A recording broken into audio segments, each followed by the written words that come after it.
And hello, everyone. Welcome to the WARPburg Infusion Entertainment Review. It's time for WAFER number 34. I'm your host, Thomas, aka MrWartburg, and alongside me, as always, is Patrick, aka Mr. Fusion. Greetings and salutations, everybody. We're recording this on the 14th of January. It's a Friday that I had off because it's snowing like insane up here in Iowa. Like my mom got stuck in the driveway. Drifts are nuts. My dad got stuck. His semi went off the road at a hog site, like literally just backslid off, because it's just compacted and slicked snow. So it just slid right off and to get towed. It's been a weird day. So we're sitting You down. you literally said your dad's truck went off at a hog site. Yeah, Now he you know, guys. You could confirm that Warburg really is in farm country. yeah. I live on a farm in Iowa, and he drives for a feed mill that delivers feed to various hog sites in a 60-mile radius. Cool. That's basically all he does all day, and then he also farms. And I kind of vaguely help. Like tomorrow, I'm gonna run skid loader and move like this 10 inches of snow in a day. Like, Jesus Christ. Algona, which is about half an hour from me, they're getting about 13 inches over the weekend. Yikes! And we're not like, generally we get snow, but not like lake effect snow. Like that, those numbers get nuts. We don't ever get that. But damn, this is the biggest snowfall we've had in a while. Yeesh. So I'm not looking forward to having to clean all this shit tomorrow. Well, at least you have content to talk about. Plenty of Indeed. content. And I got to catch it all up last night and a little bit today. It's been a great time. So, Fusion, it's been a little bit since we recorded. I believe this is the first of 2022. I believe so. Sounds right. It sounds like this is I think, because 33 was the Mm. favorites of the year. Yeah. So this is our first one we're recording in 2022. So Yeah.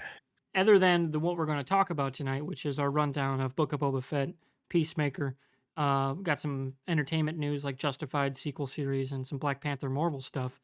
What have you been up to? You know what, man? I took a break finally. I've been working myself to the bone, so I was like, I'm gonna catch up on my content, play games. Finished off Halo during the break, which was great. The campaign, and then I jumped into Madden 21 just because I wanted to see how bad it was. Just because, rest in peace, John Madden. He passed away during the Christmas holiday, and we lost Betty White of all people, man. We lost Betty White on New Year's Eve. Like we were starting 2022 in a rough space, but anyway, I was like, you know what? I'm gonna play some Madden because you know what's going to happen come next fall.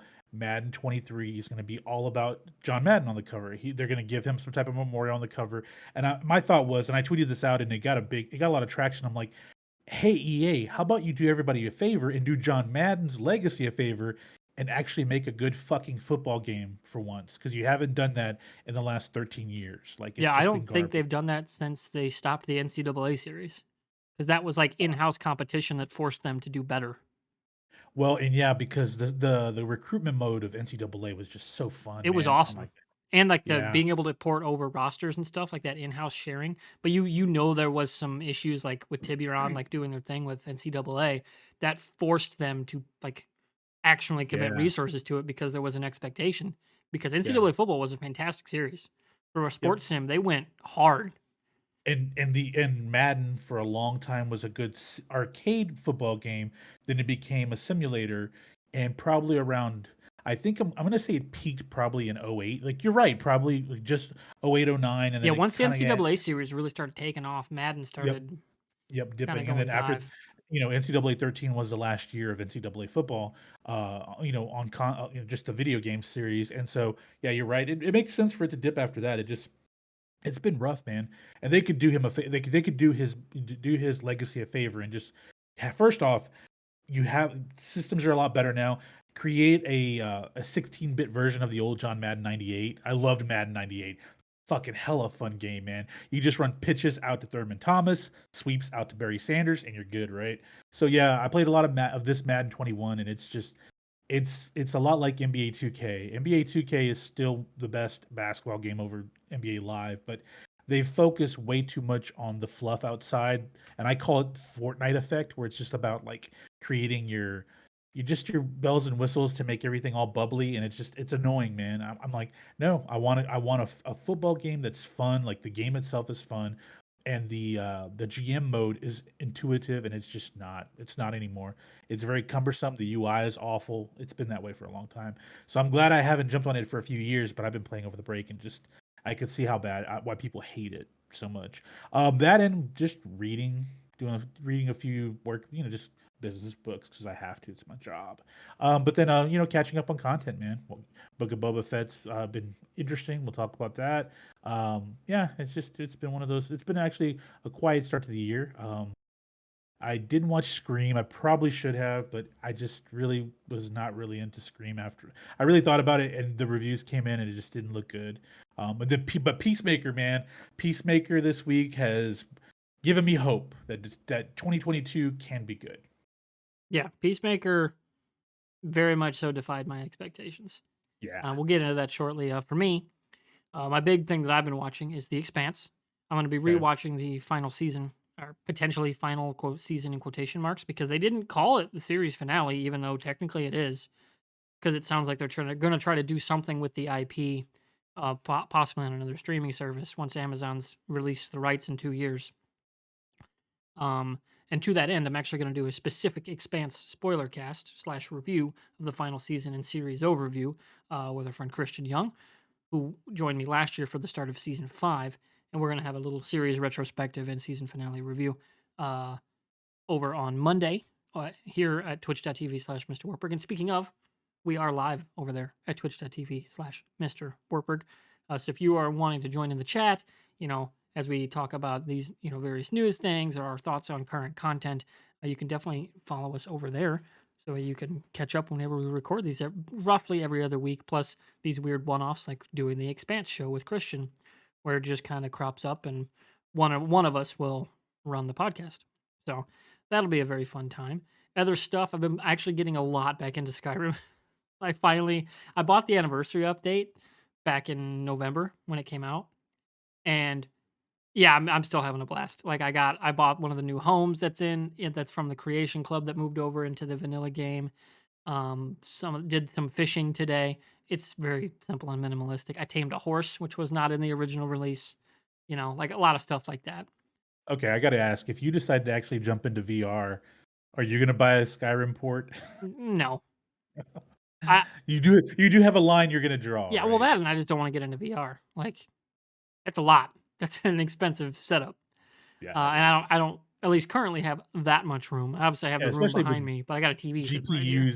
GPUs are ridiculous and are not. It's not going to get any better anytime soon. No, Yeah. no, not at all. So like that, and what else have I been doing? I mean, I've been playing a lot of Valheim because I'm gearing up for a continuation of our Valheim world with Jackie. Got to actually DM her again this weekend and be like, hey, let's pick a day because we're gonna do the bosses because we never Yeah. got past the second, like beyond the second boss. And we tried with We Chris we as we well. beat the second boss with Jackie the one time, but then we never did anything else. Yeah, that's true. We didn't go into the swamp.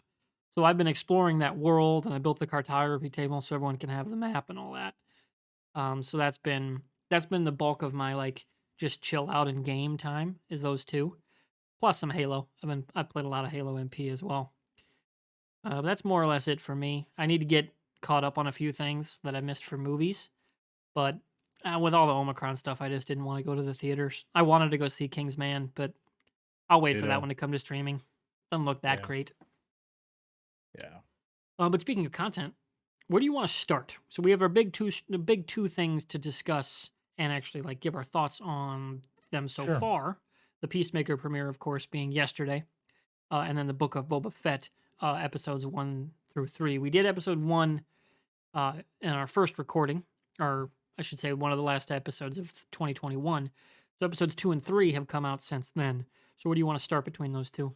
Let's start with Boba Fett, just because we didn't give it a scathing review. We were both very confused. Now we have a few more episodes in, so I think we can kind of really feel where this is going. I Hmm. think.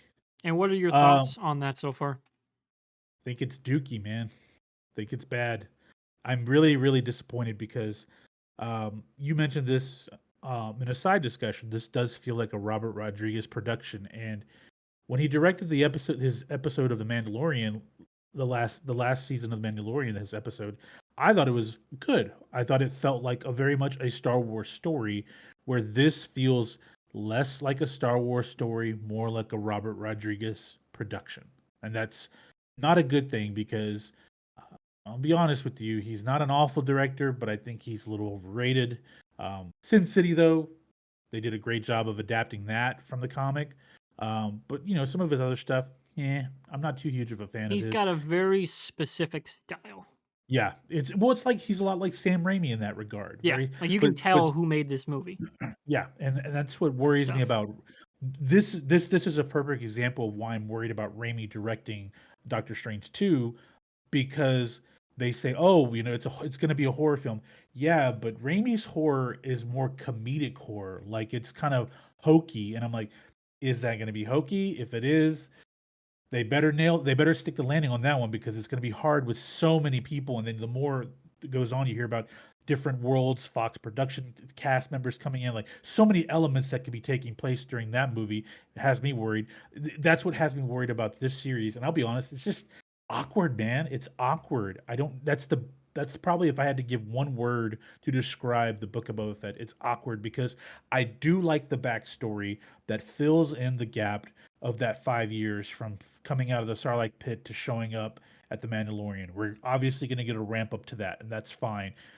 But at the same time, the back and forth to the present time, I don't know what to really think. Like, he's a crime lord? Okay, well he seems is he a nice guy crime lord? There's just too many things that go on. The Hutt twins, it's weird. There's just so many weird elements that don't feel right. And I know a lot of people are pissed off about the rainbow speeders. I know people are pissed off about the steampunk gang crew, the young crew, whatever. All these jokes people want to make about it. That doesn't bother me so much in that he is kind of you could tell that he's going to give them direction, but we only have a few episodes left, man. Like there's only so much to Yeah, 4. tell. 4 episodes left, and it's like there's it just seems like okay, we're growing towards something, but at this point, where Hawkeye was like, okay, we're growing towards something, but we're being entertained along the way. This just feels like I'm not being entertained along the way, and I'm very disappointed. I think the pace is very choppy.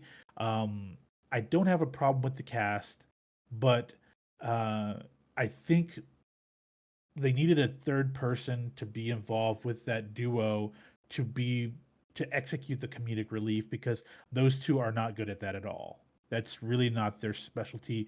And when they try to make jokes to each other back and forth, it just feels awkward. Like they try to put in humor in their conversations and it feels awkward. So I don't hate it, but it's just awkward is I'm gonna keep saying awkward. That's probably that's the theme for the Book of Boba Fett. It's just awkward to me. It's That's true. it. Like, for me, and to echo that, it feels like treading water for me. Yeah. Like, we don't really even really get his motivation for why he decided to be a crime lord. We know obviously Yeah. his Tuscan, like, found family or whatever was killed, but that doesn't, at least so far, lead to where he's at now. Yeah. Because like the season 2 Mandalorian is in between those two stories, right? So like, how how are they going to bridge that gap? I don't know. But this to me, the plot of this thus far just feels like a man. This would have been cool as a graphic novel. Yeah. Yeah. Would have been dope as that. Would have been cool as a novel where we can actually like see what he's thinking, Yeah. right? Like, and in that case, it's almost yeah, like it's almost like it's the wrong medium for the story No, you're because right because a Boba lot of Fett's graphic a novels. taciturn character, and his Yes. sidekick's a taciturn character. Sure, sure. Yep. Like, and his two other minions don't talk, right? And up until like the third episode, we don't have anyone in his circle that speaks and is like not a droid. Yeah. Like that's, and they're all angsty teens with Boba Fett and a assassin.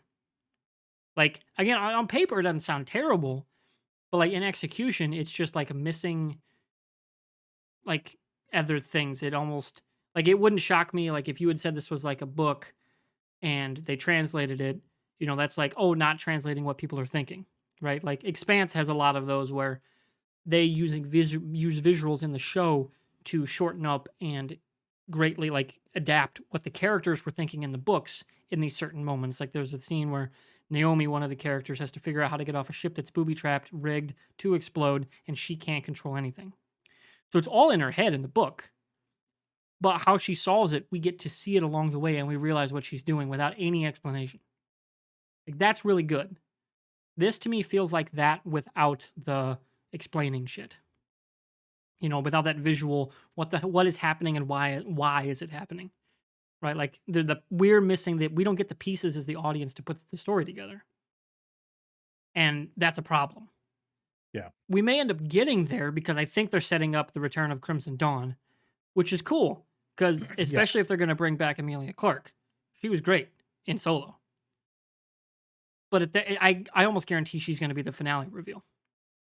See, that's so funny you bring that up because I think she was the worst part of Solo. Well, I I th- should say this. Once the turn happens and we realize that she's working for the bad guys, that yeah. I like. Okay. I thought, like, as an actress, I thought she was phoning in most of the movie. It just felt like she wasn't there. Now, there is a rumor where they're going to do a series with her character and tell that story. Okay. That is, at this point, that sounds a little more interesting. But I thought The Bad Batch was an okay series, and I'm liking that better than I'm liking the Oh, for Book of sure. Boba Fett at this point. A lot more interesting characters. Characters, like, yeah, and like you said, and it's a good point. If this were a graphic novel, people would love it because you could do images without dialogue for pages on end, and then have one or two pages that there is a little dialogue from somebody, and it would have worked well. It's hard to do that in a Star Wars like live action production. Yeah, unless you're Have to freaking go. Denis Villeneuve, like that's hard to pull off. Yeah, Like how he shoots his movies are not entirely dissimilar to what we've seen so far with the shots on Tatooine. Like with Boba Fett crossing the desert, right? Long static shots that pan around. Like really give you the scope of where you're at and where the characters are. But it's just missing that like almost like emotional connection. Plus, like again, like we're not as an audience able to parse what's going on at all. It's okay to yeah. be mysterious and, short with details, but to not give your audience anything to go on, especially with your character's chief motivation, is just missing. That just to me feels weird. Nothing feels dire to me. Like, there are no situations that feel like they're of dire importance, you know? And then we get to that horrible chase scene.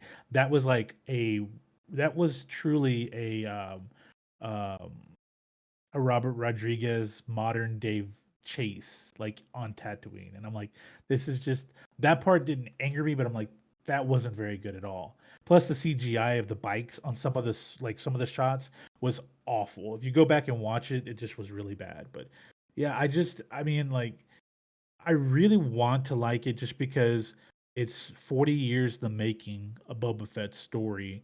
And I think they're just doing a Boba Fett story for the sake of doing a Boba Fett story to fill time between the Mandalorian, all of that stuff, just because there was a huge outpouring of like a positive reception to Boba Fett being in the Mandalorian. So they felt like they had to do this, and and they fast tracked this production. Like, there's so many things I can think of, and what bothers me though is on the credits it says it's written by John Favreau. Like, uh-oh, Yeah. are we experiencing the Iron Man 2 John Favreau now? Like, he's thinking too much into it. Like the Mandalorian, you could tell they didn't think too much with the Mandalorian. It was, we're gonna tell a Star Wars story as Star Wars fans, right? Okay, great. And we got a good story. Especially the first season was very interesting Well, that about and where you can't discount that he's working with Dave Filoni very Dave closely. Filoni, and there isn't. I don't see Dave Filoni on these credits outside of being a executive producer, and so that worries me to see that Robert Rodriguez is directing and co-producing, and John Favreau is writing this. It's like, okay, so the magic isn't necessarily John Favreau or Dave Filoni on their own. It sounds like Well, it's you say the that, but Dave Filoni was the key force behind Clone Wars and Rebels. you. Good point. Good Like point. Dave Good Filoni's point. got Star Wars in his veins. I think maybe just Filoni. Yeah, Filoni's great at the writing. John Favreau's great at the direction and storytelling. Yeah, and like and I think when adapting that written to screen, yes, right? Like to he's great screen, at and it. when they work together, it comes to life. And I think maybe Filoni not being deeply into this is a big And problem. and I'm not super read up on the background of this production. Like maybe he is, Yeah, but I can't. Once I realized what I was thinking, I was like, oh yeah, this is a Robert Rodriguez thing. yeah, Like it's just like the tone, the dialogue, the like production design. like the sets, like again the chase sequences, the action stuff. It just feels like that, and I'm not a super big fan of it. Like I liked as a kid, I liked Spy Kids. It was a good kids movie, but it was really cheesy, right? Like, Yeah, not that Star Wars needs to be super cerebral. I mean, it was made, you know, like for everyone. So yeah. obviously that includes kids, but it just to me feels like there's pieces missing here, and I don't think they're gonna find it by the finale. No, I it think they just missed the boat with Boba Fett going with the Mandal like not having the Mandalorian be Boba Fett. I think missed the, like if the Mandalorian story had been, Boba Fett's return years after, and everyone realizes that it's Boba Fett as the Mandalorian, and now you give him the kid relationship and all that, being the father he never had kind of relationship, that'd have been dope as fuck.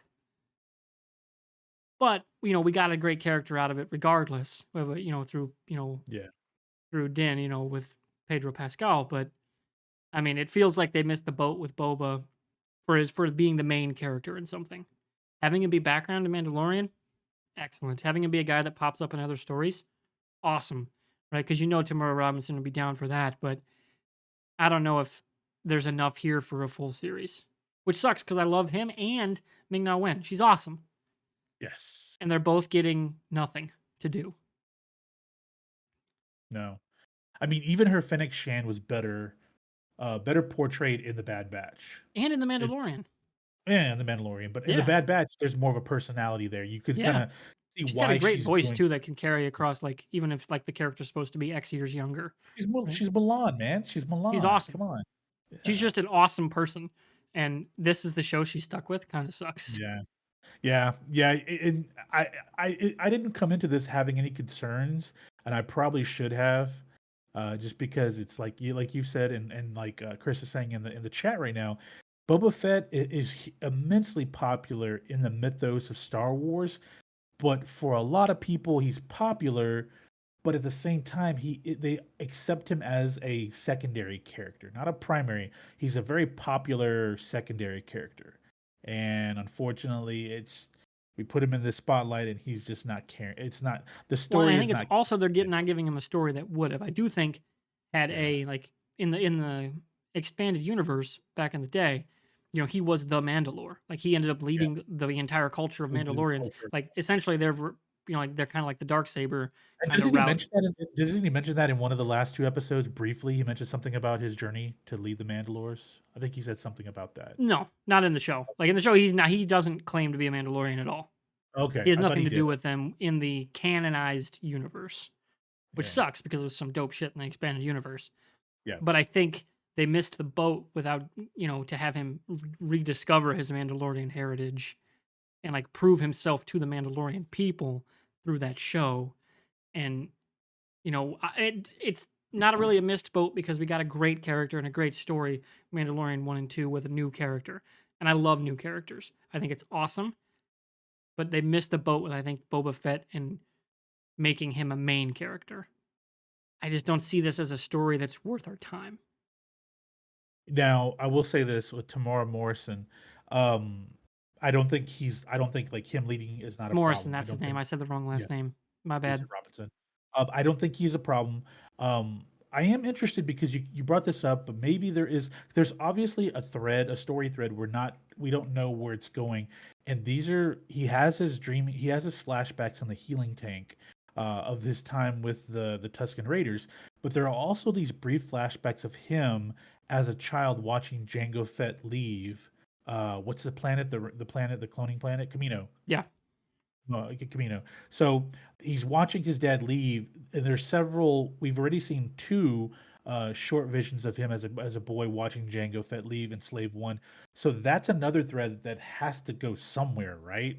That's separate from the Tusken Raiders, from what's going on now, but they're all going to collide at the end because there has to be a reason for him to be having these dreams about his dad. Or his older clone, if you will, if you want to be literal about it. But like with Jango Fett, it doesn't make sense. There has to be something there. Yeah. And maybe it is related to the Mandalores. I don't know. I doubt it though because they would have expressed something about that in the Yeah. last season of The Mandalorian. So Yeah. Unless we get a tie-in at the back end of this to season 3 of The Mandalorian. Yeah, like, he needs backup, and who's he Yeah, call, and then Mando shows up with a new ship or something. That'd be dope. yeah. Or maybe that's how Or with a Mando mo gets a so the Death Watch ships from Mandalorians, in Clone Wars, fucking sweet ship. Like, it's got a swept wing design in the front that folds up as it lands, and then they spin and it can spin around the cockpit. Fucking baller. I want Mando to get that ship. No, but what if we end up with Slave 2? Fuck that. No? You don't Fuck want that. that? Too No. too much fan service, right? Way Too too much much. fan That's the service. wrong kind of fan service. Yeah, Like, Slave yeah, 1 needs to go kick ass yeah, and then not explode yeah. because it's That was Slave shitty. 1. You don't fuck Slave around with 1. that, right? Yeah. It's like fucking around with the Millennium Falcon. Yeah, it You was don't do that. a 40-year legacy, and they just snuff it out in, like, 2 seconds on The Mandalorian. And I wasn't angry about it, I'm just like, "Ooh, there's gonna be a lot of people pissed about that." How Wait, just they just what do you mean that's snuffed out? You mean the Razor No, Crest? no, no, no, I'm thinking of Razor Crest, I'm Yeah, that sorry. that got blown up. Slave 1 was That got fine. blown up. Slave 1 was fine. Yeah. You're right. I totally forgot. I'm mixing up my ships there. Yeah. So, Razor yeah. Crest is a cool ship though. I'm sad that got exploded. Yeah. So he needs a new ship, and I hope he gets like a Death Watch ship. That would be really cool because remember he went out he at the end of season 2, he went out there to go look for the other Mandalores that are out there in space, Yeah, because he was hiding going to out, go back to Mandalore to help them reclaim the help planet. them reclaim the So planet. Yep. that's a cool story. Like, I want to see that.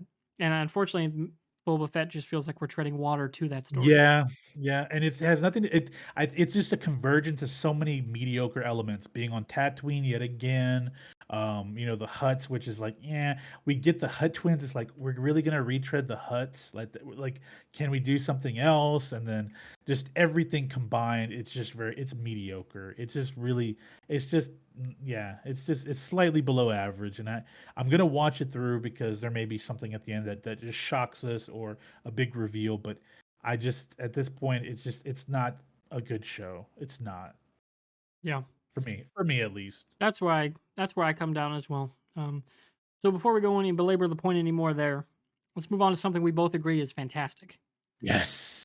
and that is DC's Peacemaker, which was not a show I expected to like this much. I knew John Cena would be fantastic. I liked some of the supporting actors and characters from prior appearances, but this blew me away. It's the first comic book TV show or movie where the lead actor is never on screen, right? I mean, it just never on screen, Yeah, he's right? just missing. We can't see him. Like we don't see It's a him. floating Where is he? costume and a helmet. Yeah, Crazy. saying fuck all the time. Okay, sure, this works, but Yeah, no, and seriously and though, an eagle man. hugs an invisible man. Look, okay, let's start with the intro, okay? Oh, Because we what? both James Gunn just being like, fuck it. I can do whatever I want. Okay, so do Let's you know the go. story? Do you know the story behind the intro? Because as of today, January 14th, he tweeted out. First off, he tweeted out the response to the intro. He tweeted out the intro for people to Yeah, watch, just the whole and thing. then he told the story behind that too. So they were mad that streaming services now let you skip intros to shows, so a lot of credits don't get shown. So he told the cast, I don't think it's fair to not show opening credits for this production. And the cast agreed. So they said, how about we do a really awkward yet eye-catching intro to where people always want to watch it? And they're like, okay, we're listening. Okay, we dance, but everybody keeps a straight face. And they all were like, okay, sure, let's do this. And they got it down. And so now it's like every time you see it, you have to watch it. You just can't skip over it because it's so That awkward. and But it's set to, what is the name of the song? I can't think of the name of it now, but it's 80s rock. Yeah, There's a lot it's, of it's hair metal. it's hair metal. That's the score to this show, and I'm okay with that. That's because that's his Which, characters. shocker, it's a James Gunn show. Yeah, right. Old music, but the fact that this whole thing, the neon lights, the hair metal, all of that stuff, it just fits the fucking character to a T. Like and he lives in a trailer park, and he's kind of lost in time, and it just makes sense, man. Oh God, this show is hilarious. Just hilarious. I mean, we get a whole dialogue about Aquaman when Peacemaker's in the That's so hospital. good. That's So just good. really good. It just You know, and the one thing I told a friend of mine, because he's a very skeptical guy, I'm like, look, this is not a PG show, obviously. You caught the character in the Suicide Squad. He wasn't a big fan of the Suicide Squad. I'm like, okay, well, that's not for everybody. But he said, like, look, I did find the Peacemaker character a little interesting. I'm like, okay, whatever you think about him, like, he's a douchebag, he's an asshole. It's everything you thought, but it goes into why, because it's not a politically correct show. And At so you all. think, how can this show work in 2022? Because we're much more woke and sensitive, culturally sensitive society. Well, it fits the story. That's why. So, Chris, okay. Do you Chris want in to taste chat, it by Chris in chat coming Wigwam? through. Yes. Yeah. Do you want to taste it by Wigwam coming through with that's their opening credit song. Yep. And it's like a minute 20, minute 25. Yeah. Excellent intro for the show. Yep. Um, so yeah, like I would say humor wise to go off that point, it reminds me a lot of like the Harley Quinn animated show. Like it's Okay. very meta, it's very on the nose, it's very inappropriate, right? Yep. Like and it's very R and in your face about it. Yep. Obviously, that's a cartoon, and they can do other things with their animated comedy. But in this case, it's live action. But there's that tone that I think is actually pretty similar. Like there's a lot of meta jokes in this about like DC characters. Like superhero, you're not fucking Batman. Like that kind of thing when he tells the neighbor to fuck Yeah. off. That conversation, like that's an in-universe people like talking about superheroes. It's rather meta, which is perfect for like a James Gunn type writer or director. And he wrote all 8, directed the first 6 because he had to go back to do Guardians the Holiday Special. Which did we 3. even see that? No, it comes out this Christmas. Oh, it's coming out this Christmas. Okay, This and Christmas then because start Guardians Guardians 3. 3. Yeah, Yeah, so 23. he had to get back to actually doing that job. So he didn't finish directing 7 and 8, but he wrote it all. And so far, loving it. Like the again the licensed music usage really fits the tone of the character. And John Cena's physical comedy he's one of the best physical comedians maybe ever for like acting physical Okay. comedy. Like he's great at it. Like his timing is impeccable. Like it's awesome to watch because he's like just physicality of it. Like I mean he's jacked out of his mind, which certainly helps sell it because he's fucking huge. Like goddamn, he's like you would not think this character's been in a hospital for 5 months. How big he is. But fuck it, it's comic books. We'll roll with it because he's just like roided to the gills, basically. Like that vein that goes down his arm all the way. It's it's crazy to look at, but it fits the character quite well. As a wrestling fan, I'm gonna tell you something. He's actually a lot smaller than he used to be. He's, like, around 220. During his wrestling Oh, he days, was he was around big. 250. He was, like, 250, like, Yeah. and he's, like, apparently from what I've heard from, like, because I'm connected somewhat into that world.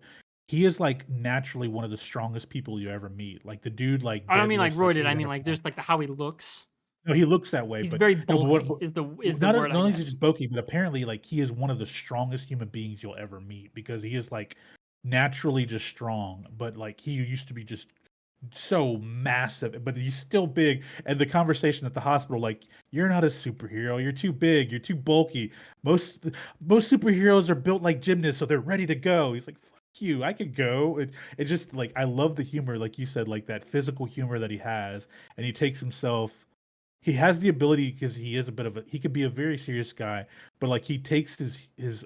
He takes literally like he's almost like what Batista should have been, but then we found a kind of a goofier spot for Batista in Guardians with Drax. He's almost what Batista should have probably been in Guardians, but the goofier version works better for what Gunn does with that movie, right? That series. But yeah, I just God, he's fucking hilarious, man. Just the physical humor cracks me up when they're eating this when they're at the diner and just he looks so uncomfortable in that outfit and then he orders a salad with some zoodles. Yeah, and he just eats it like he's a marine. Like just He's like a chowing marine, just down. chowing down. Right? Like, Oh, I man. love that. I love all the little bits about the character. And like the on-set stuff with the Suicide Squad show where he ate like 80 empanadas like a Yeah, madman. Who yeah. does that? Like James Gunn tweeting about like I should not have let him do that. He threw up several times, and I was very like I felt sorry for him because I made him do so many takes and he kept eating them. Like such a rookie move, like to do that with food scenes is eat that much. You're not supposed to actually eat it, like you're supposed to like just chew it and be done. But no, he's like I'm eating the whole empanada. And then it wasn't even barely in the movie, that Yeah, it scene. was. It's just a quick pan around of him eating, and that's it. That's all you see. But they did it like 80 times. One of the weirdest Hollywood stories is that like but there's the shot of him eating it on set, and that's what they were tweeting about with the story, and then you never see that take. It's just one of those weird things, but I love John Cena in this role, is what I'm trying to say. He's awesome Yeah, as Peacemaker. yeah, Um, girl that plays Adebayo, who is, we later find out, spoiler, she's Amanda Waller's daughter, which was a cool yep, twist. I quite enjoyed yep. that via a FaceTime with Viola Davis as Amanda Waller. Her as the kind of co-lead, which Gunn has said it's important to remember after episode 1. She is the co-lead and gets more screen time going forward. Yeah. The first episode was to set up where Peacemaker is and get introduced to the cast and the characters. It's a pilot, and then you'll kind of reconfigure in episode 2. Which so like to expect that going forward, which I'm looking forward to because she was hilarious. Like in the few bits she had with Cena, the chemistry was great, especially with like the conversation at the end about the eagle. You said it was friendly. Oh, Oh, I I know. meant friendly to me. Like that whole bit, right, was fantastic, and I quite enjoyed that. So at the end, was that supposed to be like Cheetah? No. Felt very So similar. very similar. So I don't know. Hey, did you watch all 3 episodes, by the way? No, I couldn't get to it. It wouldn't load on my HBO Max. Okay. So you kind there's I'll just a I'll tiny finish tiny watching spoiler. it tonight. No, tiny spoiler. There is some type of artifact that we know nothing about, and it makes you question if that is connected. Obviously, it has some connection to what they're doing, and you still like you'll learn more about that, but I won't spoil a whole lot. So maybe that artifact has something to do with that metahuman. I don't know, but no, it's not Cheetah. You'll learn more by the end of episode 3 about what it's about. But Okay. I mean, just so many funny elements of that. Of like, just goddamn, like when he puts on the helmet and uses the The sonic sonic boom, and boom, he just eviscerates her. the Like, bait serrates her, God damn, that was crazy. and Eagle just drops a fucking ferret Ah, in front of him. It's not a rat. It's not a mouse. It's a ferret. yeah, And I'm like, where the fuck did he find a wild ferret? yeah. Like, it just there's so many weird things that just come out of nowhere and yet fit. Like that's something that James Gunn is so good at doing. It's just making the absurd work. I really want to watch the outtakes because I don't know if you remember, and it's very juvenile. But when he's talking about the fact that he has like a giant dick, Yeah, just, to he's just her like, as she's but walking away. as he's walking away, he's like, no, it's a problem. It's like It's painful. destructive. It's Like painful it's for it's people. it's painful for people. It's not enjoyable. It's just like his straight face. I'm Like like, how like that. Like I want to the see the good scene. various different like Yeah, different ad libs they have for that because that's an ad lib. Like that was a scene they had riffs off of. Maybe yeah. that was the take they used was the original or whatever as written on the page. But that to me feels like one where Cena's just rolling. Yeah, You yeah, know, I wanna see an outtake of that just because like, when you watch it, you can tell she doesn't break at all. yeah, Jennifer Harlan is really good at playing, like, that bitchy personality in this. She's really good at that, here, but, like, you could tell that, there were takes where she probably just fucking broke down, just, like, it melted down because hmm there is one, there's an introduction scene that there was an outtake that James Gunn did post and from the first episode when they're doing their introductions inside of his trailer and Adebayo is introducing herself to everybody. There are different takes to that one, and you could see just Cena just keeping a straight face through most of it. And after like take number 20, he just starts smiling and yeah. breaking a little bit, and just it's just I enjoy watching People actors break. It's like break. watching Yeah, SNL for the people that yeah, break.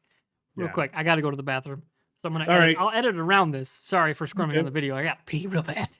Uh-oh, we're gonna take a break here.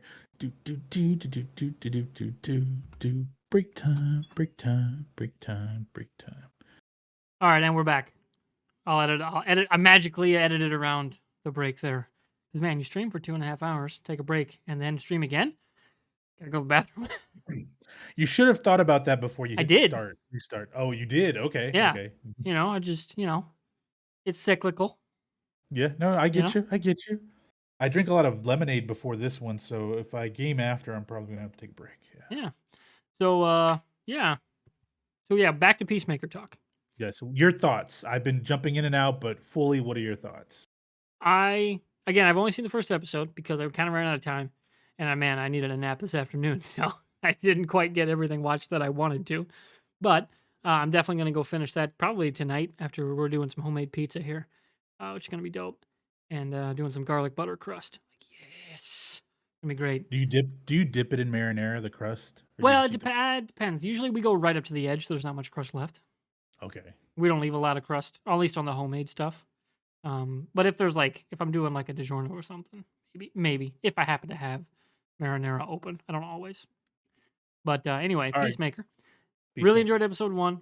It was a fantastic show. I was constantly laughing or had to, intrigued by what they're doing. I loved how bad his dad is. His name, Robert Patrick. Robert Patrick, being, that alt-right complete douchebag, like total conspiratorial nut. But then he also does have like a super secret extra dimensional layer. Love that shit in comic Like, what books. the fuck was I that? Like, that love just that.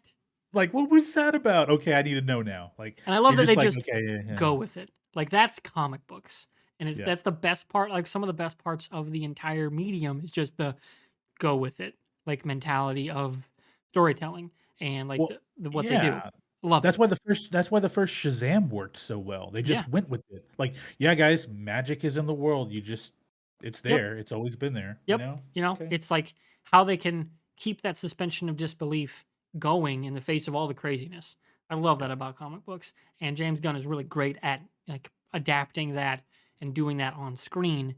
Like having one man's dad be a living planet that has a extra like way he can appear and he's as Kurt Russell. Like it's weird, but it works. And I love that this is a character that James Gunn's like, I need to do something more with this character. I love the whole story behind the production of they were immediately wrapping on post production, and he sat down and he called Cena and was like, if I pitch this to WB, are you in? They both immediately he was like immediately, yes, I'm doing it. And they just fucking did it without nobody knew. Like Yeah, this like by the time it was announced that we're getting the show at all, they were almost done with production. yeah. Like that's amazing. Like that happens in the industry at all. Like James Gunn doing a DC TV show on HBO. That would have been should have leaked everywhere. It didn't. They just fucking did it. In during COVID, while the movie's still being prepped and going to be coming out, and then this movie comes out months later. Or the show is no just coming out just months later. I believe 5 months. September, November, December, Yeah, 5 January. months. 4. 4 months. Which when you think about it, he's been in the hospital for 4 months. Yeah, So, give or like, take. Yeah, it's it's right. It's like perfectly timed, real timed. and I love every bit about that with all the backstory going into it and the product we've got on the screen thus far. And I'm very pumped to see where they go for this. It's like the opposite for me with Boba Fett. I want to see where they're going, and it gives me great hope for Matt Reeves doing the Batman Jeffrey Wright. Is that still happening, or did they push You that? know, I think they pushed that. I Okay, think they if that pushed that. happens, it gives me great hope for that kind of ancillary storytelling to their productions across their production suite because they have obviously Warner's like movies, they have HBO and HBO Max. Being able to utilize all those resources to enrich your universes and storytelling and tell cool stories, that's fucking awesome. And I hope Yeah. like we see more of that with what they're doing with HBO and HBO Max, like I think I because it's think the cool. Reeves I think the Reeves Gotham series got put on hold because Jeffrey Wright wrapped on Batman and then the Batman and went to go work on Westworld because we Oh have a yeah, new no, season. I read a story that Farrell's going to be a part of it now more. Like they're going to have more Yeah. Penguin stuff if Yeah. they continue to do it. Like it's being reworked to include him more, which Yeah. is cool because I mean the guy's committed to putting on like huge amounts of prosthetics to not look like himself. Yep. So clearly he's committed to playing the character because that's not easy. No. And by all accounts like the cast members were like that was Colin Farrell. Holy Yeah. shit! Like they were stunned. So hopefully we get a great portrayal of the character there, and if we could get him more in a serious like high budget production show, that'd be awesome. I love that they're able to do this, in kind of in a way different way than what Disney's doing. It's similar on paper, superhero story on a series, 8 episodes, right? Yeah. But it's just the directions they're going while doing similar things, wildly different, and I love the contrast. Like DC, Marvel, they have like Hitmonkey, I guess, but like that's Yeah, nowhere near the level of like Harley Quinn. no, Like not at they're not all. putting out an animated production that's on the level of Young Justice. They You thought they know? were getting their Harley Quinn with MODOK, and I Yeah, just thought it fell on its face. and It it just partly because I just don't think they're a company that can make that kind of content. does it make you worried about Deadpool 3 though? No, because that one is being like the main thrust of that is Ryan Reynolds. Yeah, Like he's got the leverage and the power to do the thing right.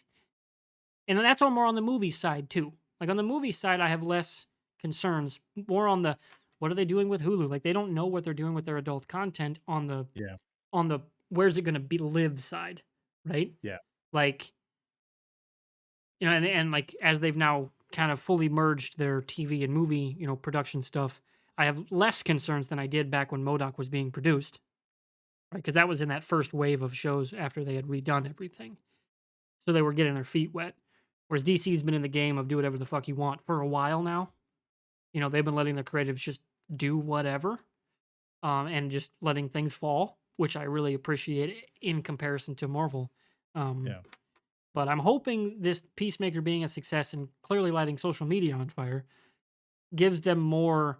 Hey, we should. Hey, let's actually do that Green Lantern show we were talking about. Let's actually do that shit. Hey, Dave So Ramsey, we you wanna come yeah, back? I know he just got mm, picked up as a yeah, pilot in production for that like Arrowverse like college show, like metahumans in training kind of show, yeah, which again is one of those things that sounds cool, but better maybe more sounds like as a comic book than it does as a live action show.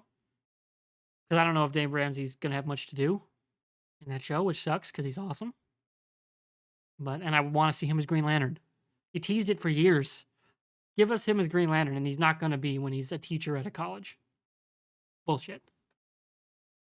Anyway, that's my rant about DC and where they're at. no, no, no. Let's bring this up because I mean, just for a minute, because we talked about this last week. You and I sidebarring.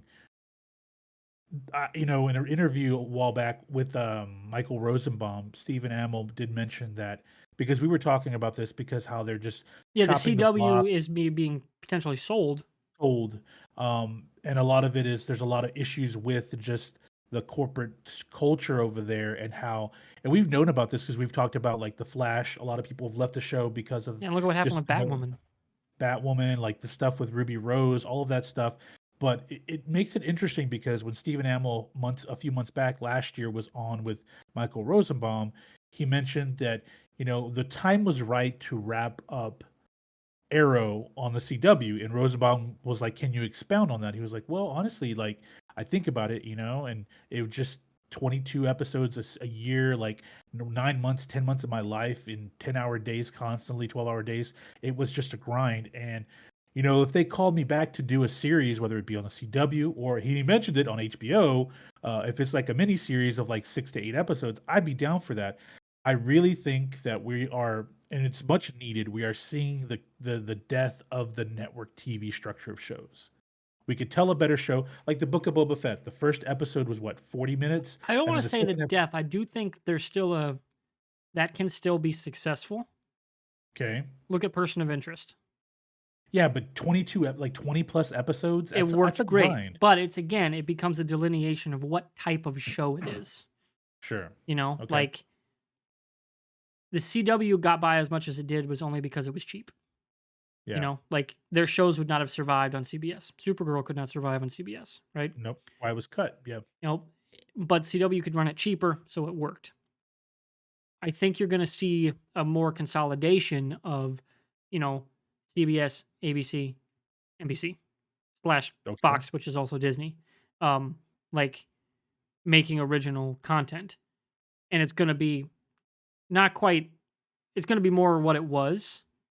There's not going to be that disruptor in the network space anymore. Like the CW is going to be gone. Like Yeah. they were that space, Yeah. and then streaming kind of took that wind from their sails. So I think there's just going to be a more clear divide between what kind of show you get on network, more procedurals, cheaper to run, like productions with while paying your talent well, because obviously they make a lot of money, but while keeping their structure because they're ad driven. They kind of have to Yeah. maintain their structure. I think there's just going to be less, I think, overall content on the network side because a part of their structure is just they can't run the CW profitably No. in the era of streaming. You could 20 years ago, like that's what the WB/UPN was. They were that cheap, cheap shit, cheap sci-fi went there, right? And Yeah. like they were that kind of weird disruptor in the industry. That's going to be gone on the network side. I don't see somebody stepping up to fill that void on network TV beyond maybe like miniseries to fill breaks. Like the CW was experimenting with like summer content, like new shows in the Yeah. summer. I could see networks doing that in this new era, and just a clearer divide between what goes on network and what's on your like streaming type shows is where I think they're going to go. Well, you bring up a good point here.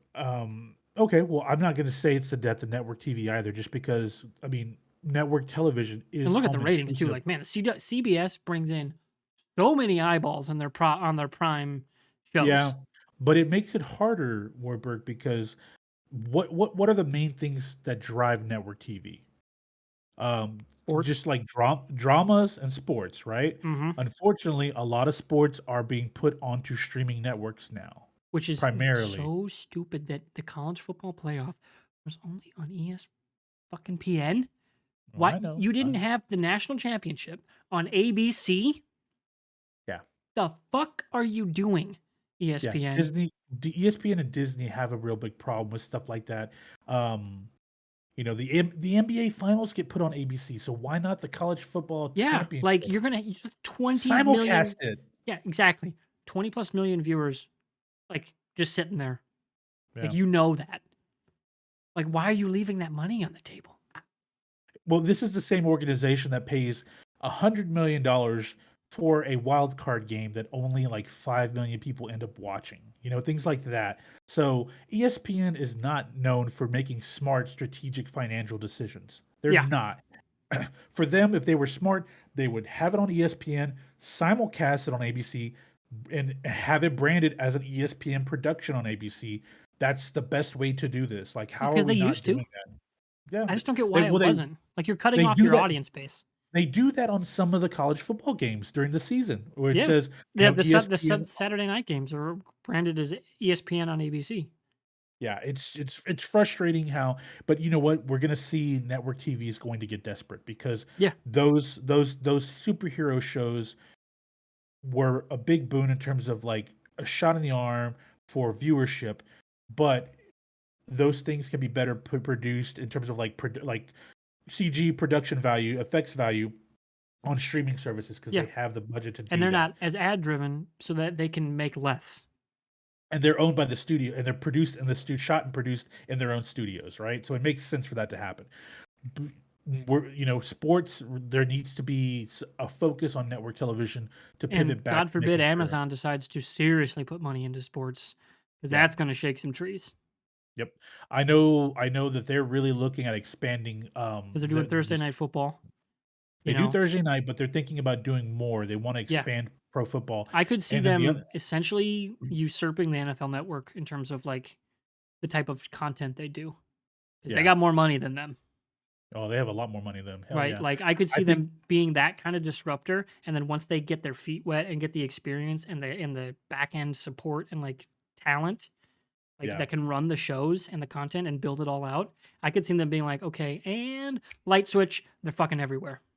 Well, you know what's funny about this is that streaming services like Amazon, YouTube TV, Hulu TV, they showed the networks how to pivot commercial breaks, which is what cracks me up because it used to be something happens in a football game, we immediately cut to commercial, like dead black, then to commercial, right?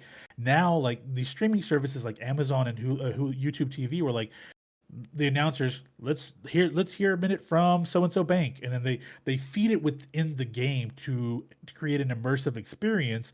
Now network TVs are doing that too. Networks are doing Yeah, that with their sporting events. yeah, It cracks me up to see that. So it's like, okay, why can't they adapt a more fluid model with their show productions on network? Because they're going to have to keep competing because everybody has Amazon Prime. The Mhm. vast majority of people have Amazon Prime. So whatever productions get put on Amazon Prime in terms of live productions, people are gonna go there first rather than network TV, right? Everyone, a huge chunk of people have Disney, a huge chunk of people have Netflix, right? So at some point, Netflix, I know they're focusing on documentaries and original content, but what if Netflix gets into some type of live event? You know, if they Yeah. could jump into something like that, then all of a sudden everything's going to get pulled online, and then less gets pulled away, more gets pulled away from the networks, and so they're going to have to really figure out their model going forward. But back to my point, it was just like, Amel said, look, if it's an 8 episode season, I would do it. He's basically telling you guys, I didn't want to quit being the Arrow. I didn't want to quit the Arrowverse. My body just couldn't do this for 10 months straight out of every year. Yeah. Like, I could do this for 3 or 4 months and be done with it and get a break, do something else, and then come back to it. That's why he likes what he does on Heels, is because it keeps him in shape. He does production for 4 or 5 months, and then he goes and does something else, and then he comes right back into it. So I see a lot of those, and we can maybe we might see an Agents of Shield on Hulu kick started again, or a soft reboot, because a lot of these popular shows that a lot of the production was just so overwhelming for hero shows, you can cut it short, do a 10 episode season rather than doing 20 plus episodes. Exactly. And And s people will like it. exactly. So, I wanna pivot off that in just a moment, but to put a button on this, like, the success of Peacemaker, or at least how it looks right now with the first batch of Yeah, episodes, I'm hoping that leads to, like, a similar boon in other types of, like, DC Comics and superhero properties in general on sure. HBO and indeed throughout the industry, right? Like, we've talked about this before, but, like, where's the Powers series? Come on. Sony tried Where with a where the weird fuck is with the Hellboy? that w like, Powers was, like, 6 years too early. Yeah. Powers now would Yeah. be a no fucking brainer, right? Yeah. Live action or animated. Where's Hellboy, right? Like, where's all these other, like, IDW comics? Like, all the other, like, the stuff that's in the Vertigo stuff. Like, we had iZombie, which was actually pretty solid on the CW, Yeah. like, where, like, I hope we see more shows like that, whether as one-offs or continuing series. Like, there's a lot of content to mine. Like, we just had Why the Last Man. Took forever, but, like, say Why the Last Man had never been in production before, like, no production hell, no vaporware BS, like, it's never gonna happen. They Sure. announce it today, everyone's gonna lose their fucking mind, right? Yeah. Like, there's so many great either independent owned or these guys that got, like, one run of a certain kind of comic that are just great stories. And I hope a show like Peacemaker being a success off this weird oddball character in a movie makes them go like, "Oh, we could do more shit like this. Let's go nuts. Now let's get weird." Like, that's what I want to see in the industry. But speaking of shows coming back, Okay. we got to talk about a sequel series to one of my favorite shows of all time, and it's definitely top 5. Like, Okay. without a doubt, Justified is what I'm talking about. Is top 5 show for me of all time. Like, when we do our show, which is an eventual topic we're going to do as our favorite shows ever, Justified will be on my list because it is like, it's such a great Elmore Leonard character, Mhm. and then adapted with just such a great cast. Like, they just knocked it all out of the park. Yep. Like Timothy Olyphant, Raylan Givens, Walton Goggins, Boyd Crowder, like the Marshall characters in The Office, all the various different villains. They had Neil McDonough. Is it McDonough or Donahue? I think it's Donahue. Yeah. Think it's Donahue. That was like, he's, again, to point to Rosenbaum's podcast, he was on like that show, that being the villain on Justified, like, saved his career after he'd kind of gotten blackballed Yeah. for like not doing like a sex scene because he's a devout Christian and just doesn't want to do it, which I fully respect. And he was like, yeah, play, and he's great as a villain character. Like, he's in the Arrowverse a lot as villain for Damien Dark. He's like, yeah, being in Justified season 3 as the bad guy was incredible, and he's awesome in that show. But Justified is getting a sequel series, which is so fucking rad. And Timothy Olyphant's back as Raylan Givens. You cannot tell me Fuck yeah. that this wasn't an idea born from watching him on The Mandalorian. Like, I think, someone yeah, someone saw him and said, "I miss Raylan Givens. We need to bring Raylan Givens back." yeah, like, it's based on a Elmore Leonard sequel story that it was already written. Sure. Um, as far as I remember, let me go back to the Discord here. Um, what was the name of it? Deadline Justified. Yeah, it's called City Primeval. It's being greenlit at FX. Timothy Oliphant's coming back as Deputy U.S. Marshal Raylan Givens. It's set, of course, years after the show ended. He's been in Miami. Now his kid's like a teenager. He's an older guy, dealing with the struggles of that in a job that, unless you're like the boss, is kind of physically demanding. I'm trying to find out do we have the original? When was it written? Or is it an original story for the series? I thought it was a story that was already written. No, it is Elmore Leonard, who's a phenomenal Western writer, Yeah. and modern Western writer, Yeah. in modern day settings. It's called City Primeval High Noon in Detroit. So it's going to take place with the Detroit Mafia, which was a wonderful side show within the Justified main story. Like Alan Tudyk's assassin character that we see from one episode, standout one episode villain for me. Multiple other characters come in from the Detroit Mafia side of things, and like expanding on that part of that universe and bringing Timothy Oliphant back as Raylan Givens. Fuck yeah, I'm all in for that because that's one of the greatest characters I've ever watched. Everything he did was just effortlessly cool. So Yeah, I went back when the announcement broke during my lunch break. I said, I'm gonna go watch the first episode. So I watched the first episode and I'm like, man, just the chemistry that he and Goggins have together is just unbelievable. Like just every scene that they're in together, just it's so good. And then I said, okay, I'm gonna watch the second episode. And after I watched the second episode, I said, okay, this is my binge. I'm gonna catch up, rewatch the entire series. I have to watch it. yeah, It's just so good. It's so damn good. yeah, it's one of those Now, shows that was in the golden you era of TV that we call the golden era, even though it's gotten even better. Uh, better. that constantly got passed over because it was around the same time as like Breaking Bad. Well, not only that, but you mentioned this when we were prepping for for the show about just when we talked about this.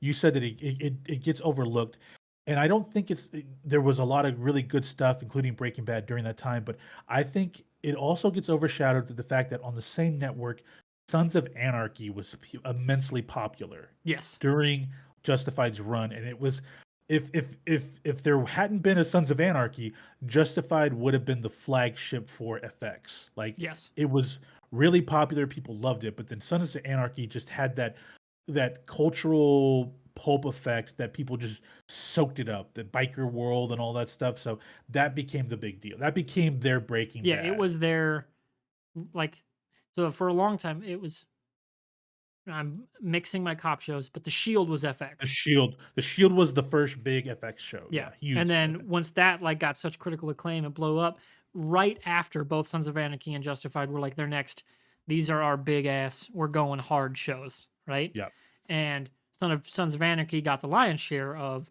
like the press, the publicity, the marketing, and in the early seasons at least, a lot of the critical acclaim. Justified was the smaller show, and then people realized, especially in season 2, oh damn, this shit good. yeah. Yeah. So that's a show I can't I honestly didn't think we'd ever get another story there. Like I know there are other stories that have Raylan Givens as a character from Leonard, but it's just one of those like they kind of caught lightning in a bottle there with the whole cast. Like the timing of it worked. Everyone's kind of gone on to do different things. And does Raylan work without, Boyd Crowder? Like on screen at least. Obviously on paper he does because Elmer Leonard's writing him. But how's it going to work? I don't know. But goddamn, I mean, yeah, you got to imagine Timothy Oliphant staying as relevant as he has because of the roles he's taken. Yeah. The Mandalorian season 2. That part of that is, and again, this came out last year that they were working on it, like Yeah. that it was possibly going to happen, It was good possible. Yeah. and that was when we found out he was going to be in Mandalorian season 2. Like Yep. his name was popping up again, and then this came out back in I want to say early 2021. So it was right after Mandalorian, came out, or right when all that was coming up with season 2. And now, oh hey, it's happening. It's greenlit. Obviously, they got to still do the pilot, and then of course a final series order is still Yeah. to come. But I can't imagine they're not gonna because FX kind of needs the hit. Yeah, I think of it, the first 4 seasons of Justified were fantastic.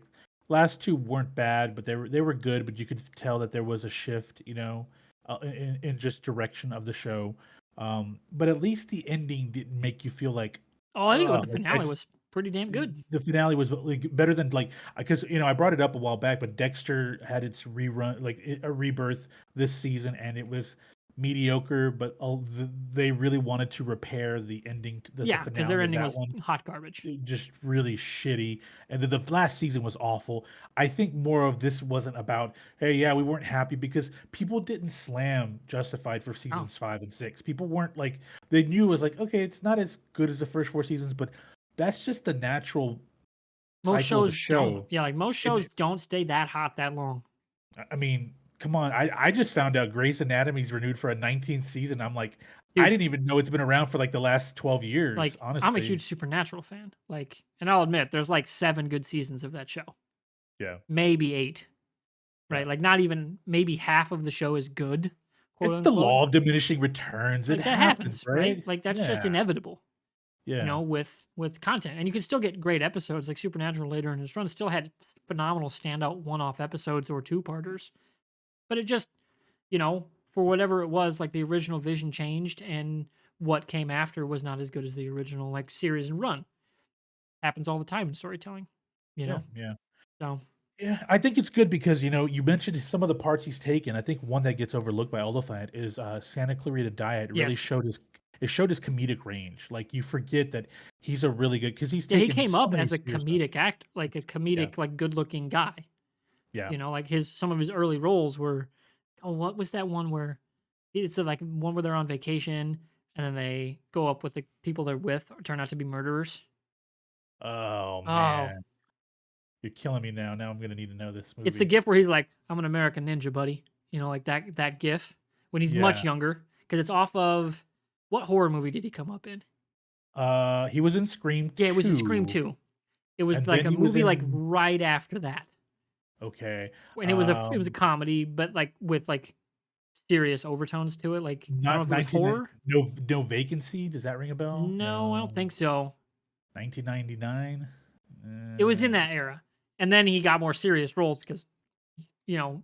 looks the part, and man, he's awesome as Raylan Well, Givens. because in the early 2000s, he was in Gone in 60 Seconds, but he was in that movie Go, Oh, that really Live Free and Die weird Hard.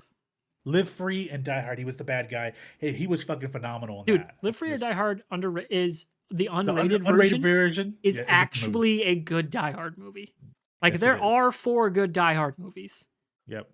One of them you just have to watch the unrated cut. Didn't it take like 5 years till we got, or 4 or 5 years till we got the unrated version? It was Well, that something came out with the weird. DVD, but it took a while for the cult like masses to realize, "Oh, that's a It's a thing?" different movie. And Yeah. that's way better. Like he says the It's line. He gets to say "yippee-ki-yay, okay, motherfucker" in the motherfucker. Yeah. unrated cut. Well, not only that, but like the 2003 Daredevil, there's an unrated version where it's a much better story that Yeah, the it Ben took a Affleck while for Daredevil. that era of movies that got those other cuts to Yeah, see the cult following via social media. Like yeah. they kind of predated it. But yeah, I thought like he was able to show his range, leaving Justified and doing Santa Clarita Diet, and then you see him on Well, the plus you see him Mandalorian. You're on like, Conan and he's fucking hilarious. yeah, and you're like, Every single clip he's on Conan, gold, perfect. so I'm all for this, man. I really am. I'm all for this. Yes, I could not be more excited. And speaking of excited, our last bit of news Yes. before we have our closing comments and thoughts. Some Black Panther shenanigans going on. Okay, so number Mhm. one, production's back. Letitia Wright back on set. They're in production. Movie tentatively still on track to hit their November release window. Tentatively. Who knows? Reshoots may still be necessary, so that it may get pushed. Who knows? The big news is what you dropped right before we were about to go. When Yep. you want to hit the people with that? Let me pull it up now. Oh shoot, I think I lost the link to Okay. it. Can you So while you he's pulling that break up, the news? Okay, go ahead. Go while ahead. he's doing that up, essentially it was sources report that Winston Duke has negotiated for a rather massive pay bump given his Yep. expanded role in the franchise, which directly lends credence to the rumors about a month and a half ago that significant work has been done on the Black Panther script with Letitia Wright's issues with both the vaccine mandates and her, Yep. which was more serious than we were led to believe, injury. Talking Yep. severe shoulder fracture and severe concussion. That takes a while to heal. Like if it's a bad one, and people react differently to concussions. I've had a couple. I was mostly okay right away, but some people don't. It depends on the severity, the type of like where you get hit. Like, like even like prime athletes like Joe Mauer. I mean, it entirely derailed his career because he got kneed in the Well, head, I right? had post concussion syndrome for a year out of high school Yeah, because I had 4 of them my senior year alone. So yeah, like it can happen. And like if it's a got it. mild concussion and you don't know you were concussed, the big one can knock you the fuck out more than you would expect out of just like a one-time concussion. Obviously, Mhm. she's doing stunt work, so like maybe she had a couple minor ones and just nobody knew, you Yeah. know? So like, and it was clear like the injury was more severe, plus her vaccine issue. So now the rumor was they reworked a bunch of the script to essentially greatly expand M'Baku, played by Winston Duke's role. Yep. Um, Rumor is he's going to be the new Black Panther. That was Yep. the rumor. Him That was getting a the huge rumor. pay bump, That renegotiating the deal, yep. all while this is coming out and the production's back on track. That to me lends a lot of credence to, oh, they're gonna make him Black Panther, Yeah. which Now, I'm in, but I'm yeah. remains to be seen. Yeah. We could have a scenario where because Marvel has taken a much more politically correct approach in a lot of their recent content, which I'm all for having diversity, introducing diverse characters. I'm all for that. But at the same time, I'm okay with M'Baku becoming the Black Panther because one, Winston Duke was great in the role in Yeah, the first he film. was He was standout character number 2 behind yeah, Letitia Wright. yep. Like, And then I think the fact that they talked about renegotiating his contract with Marvel and slash Disney, to me just I've worked in sports for a long time. You and I are both huge sports fans. We know when stuff like that goes down, that means there's a bigger role for mhm. someone. That's why they're going to renegotiate their deal. This means we're going to pay you more, or it's longer years, more films. Why? Because they're taking a bigger role. Well, M'Baku is just not going to be M'Baku without, just as a secondary character in all these movies. More than likely, he's going to become the lead, and that makes a lot of sense. Like, I think he has a lot of depth in his character. He was funny, like he knew his timing was very John Cena esque. Like he knew when to Yeah, be he's serious got but great like funny. physicality because he's a big Yeah, guy, yeah. but can still have a lot of heart to his characters. And I see people commenting about how he just was an ugly character in the Black Panther film because he was ready to kill. It's like, yeah, but That's their we need more. society. That's their society. That's their culture. And That's that's a their great tribes. arc for Yeah, him, like to now take over the mantle. And it'd be a great way to use him, like maybe he like is like, you know, reflecting on his relationship that we didn't get to see, but yeah, must have clearly happened with Chadwick Boseman's Black Panther. yeah, Like obviously, at the end of in Infinity War, like they're clearly, friends. Like, yeah, like yeah. M'Baku's the one that shows up, to help, both in Black Panther the movie and then in Infinity War. Like he's down for his brother. Like their relationship is pretty tight at the end. And having him, struggling to carry on his friend's mantle with, his past, like that's a cool arc for a character that's been reconstructed because of Letitia Wright's Well, potential and issues. from the story point, he survived the snap, so he lived in Yeah. Wakanda for 5 years. So we get to hear about what his role is Yeah, because maybe he was a leader. Like, maybe he was a leader did there he because become their we military leader? yeah, You yeah, know?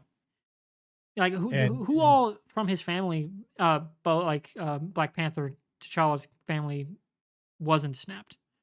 I think his mother wasn't, and I think that's an off-screen confirmation from the Russo And that's brothers. something you could entirely redo to fit the situation regarding his death, Yeah. like So restructuring your story. Okoye and T'Challa's mother did survive. What is her name? Lupita Yeah. Nyong'o's Lupita, yeah. character. Yeah. I think she survived as well. Yeah. I think she survived the snap as well. So the ladies did run the country, but at the same time, that doesn't mean they need a man in M'Baku to be there. But maybe M'Baku did step up and took a big role while he was gone for those 5 years. And that's probably what this story is about. If it's Wakanda Forever, we're probably going to get flashbacks from the 5 year gap between the snap and the return about what took place, what went on in Wakanda. And maybe that's because we hear that it's probably going to have a bit of an anthology approach where there's going to be some small stories, like short stories inside of this movie. And maybe that's what we're going to get leading up to revealing who the new Black Panther is. Because obviously, one of those, it's going to be pivotal, but one of those short stories is going to be what happens to T'Challa? Why did he die? How did he die? Like, we're going to have to know that, right?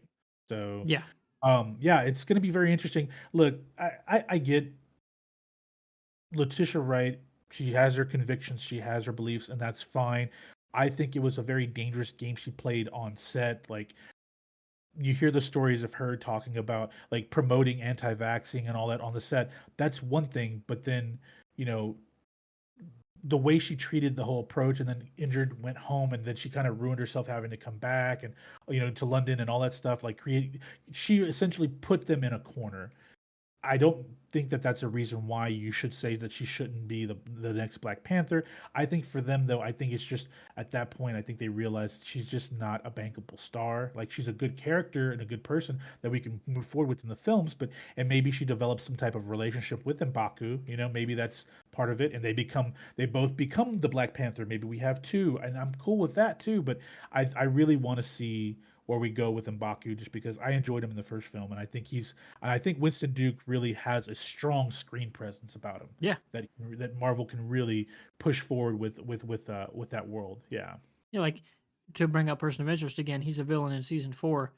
yeah. Immediate, just whoa, holy shit, And that dude's he's that on dude's on screen. screen, Yeah, right? yeah. Like, and I love that about him. Whether it's as a more antagonistic role, whether he's being funny, like he plays a great dad character in is it Us, the I think Jordan it does. Peele, yeah, where I think like so. Yeah, movie he plays a great dad character there. Plus his antagonistic duplicate, right? yeah. Like he's fantastic on screen, so I have no problems with them giving him a bigger role and doing Yeah. bigger things with his character. Very Agreed. excited to see what comes up. Now, closing Yeah. thoughts time. We were All going to right. maybe lead with this, Yeah. but I just want to say this just so I can clip it out. So, have you been watching all the stuff that's come out of this whole Sesame Street discourse with Elmo? Yeah, It's been hilarious. I have loved it. I clearly you're not a fan. No, no, I'm not. It's not that I'm not a fan. I just think the internet's undefeated, man. They're Yeah. just And then undefeated. they The just the kept way, finding more clips, yep, like more times where Elmo freaks out on set about this stupid imaginary rock. rock. And like the for me the one that got me was the Kubrick stare one, where like she's talking about the rock, and then the Elmo, clearly the puppeteer knows what they're doing, just Yeah, turned his head, put it down, and then that's it, right? Like, and like in the original, like what kids saw, there was no like zoom in on him or whatever. That was all edited after the fact. But like the puppeteer did that with Elmo's character, which I fucking loved. Like that's why like the Muppet stuff can be so good. It's those yeah, little tiny things, whether it's the puppeteer, whether it's the voice, like the whole, whether it's like their motion with the actual puppets. It's it can be really cool while being this weird kid thing, Like it's just puppets, but it yeah, can still become this huge culturally relevant thing.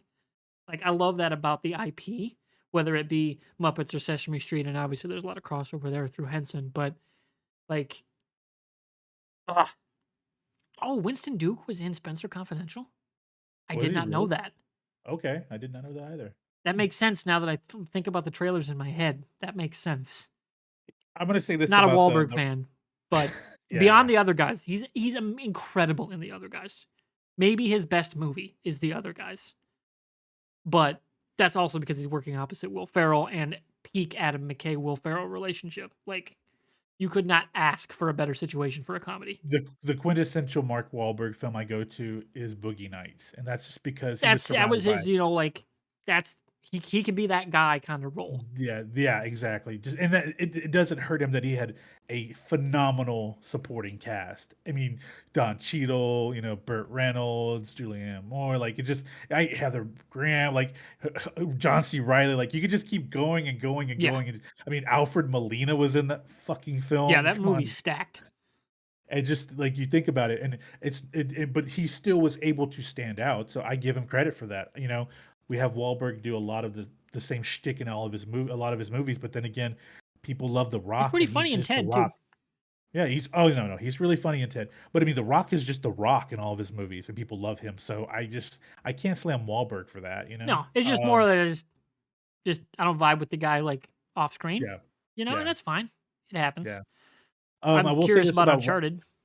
Yeah, I am. Rocco versus Elmo, proof that the internet is undefeated because somebody posts something out there and like people just they don't run it into the ground. They find ways. It's just like a renewable energy source of humor. It's really Yes, what it they is. just kept Like finding new shit.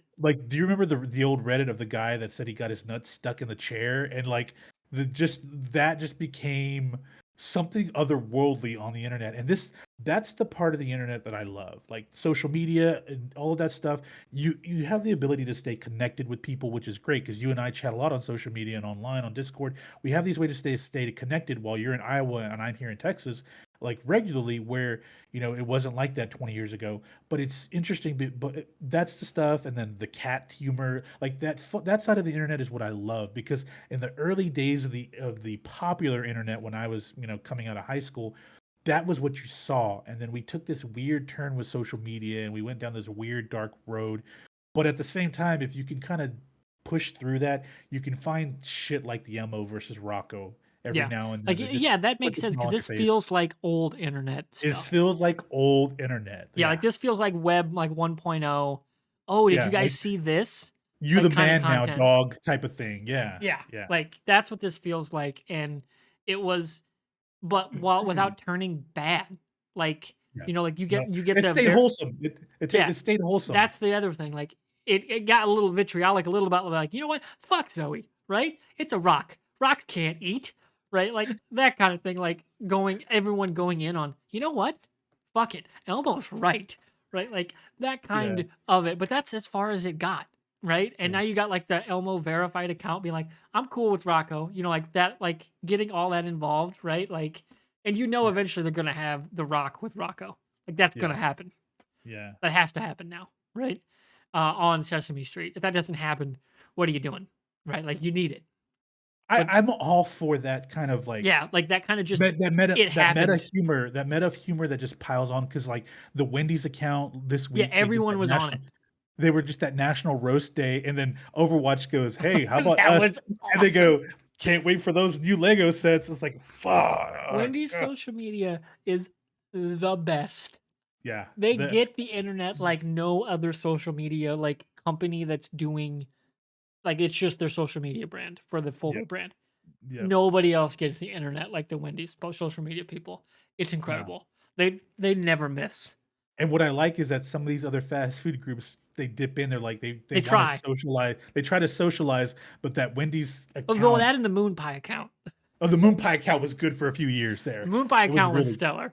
yeah.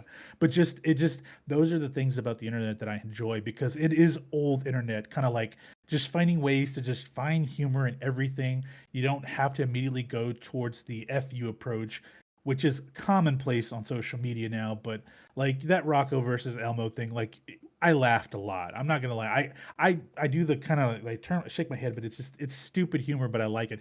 Kinda like the Covfefe stuff with Trump Yeah, a few years back. it felt like Like, that. Just like that was everyone picked up on it. everyone got together. It didn't matter what party you were, and like people that hated each other were just they were all digging in on Covfefe, and just it was 2 o'clock in the fucking morning during the week, and I was just up all morning, just like watching people from all parties and social groups, whatever, just having a blast with that Covfefe, and it's like that's old internet, man. This is what I'm all about, you know? Yeah, it was awesome. Like, and Yeah, I love stuff like that. yeah, That's one of the reasons I love using social media as much as I do. Is just getting in on shit like that. I agree. And it was definitely something I didn't want to not have. Also, because I could put it in the tags for the episode. There you go. There you Yeah. go. So yeah. Speaking of, that's probably going to be the end of the episode.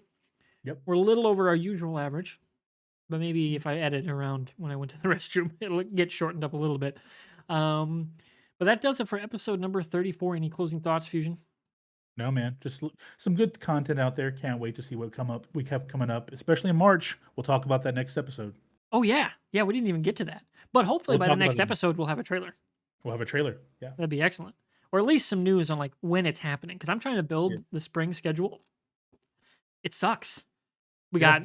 got the Batman, and then in May we have Doctor Strange. There's nothing else on the books.